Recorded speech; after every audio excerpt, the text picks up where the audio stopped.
এই যে নির্বাচন কমিশন এবং এই যে প্রশাসন তারা কোনোভাবেই চাচ্ছে না যে জাকসুটা কার্যকর হোক।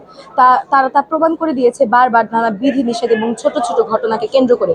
এবং কিছুক্ষণ আগে যখন হল সংসদের গণনা প্রায় শেষ, আমাদের ভিসি স্যার নিজে হচ্ছে এই জাকসু স্থগিত করার জন্য প্রেস ব্রিফিং ডেকেছিলেন, কিন্তু যখন শিক্ষার্থীরা আসে এবং এটি রুখে দেয় তারপর থেকে আবার এখন বর্তমান কি পরিস্থিতি সেটা আমরা জানি না, কেননা আমরা সিনেট ভবনের ভিতরে প্রবেশ করতে পারছি না।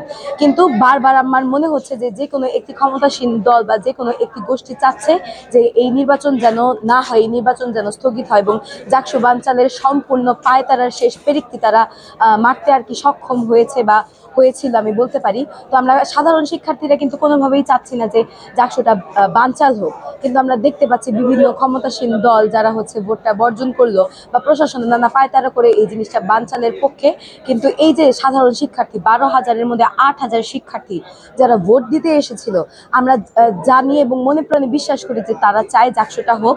এখন এই পর্যায়ে 24 ঘন্টা চলে যাওয়ার পরও যখন আমাদের ফলাফল আসেনি, আমরা জানি না প্রশাসন আসলে কিভাবে এই জিনিসটাকে হ্যান্ডেল করবে, সেটা ওয়েবারের মাধ্যমে হোক এবং সাধারণ শিক্ষার্থীরা যেভাবে চায়, শিক্ষকরা যেভাবে চায় সেইভাবে অন্তত গণনা পদ্ধতি শুরু করে দ্রুততম সময়ের মধ্যে যেন সেন্ট্রালের আর কি ফলাফলটা ঘোষণা করা হোক, এবং এটি হচ্ছে সাধারণ শিক্ষার্থীদের দাবি।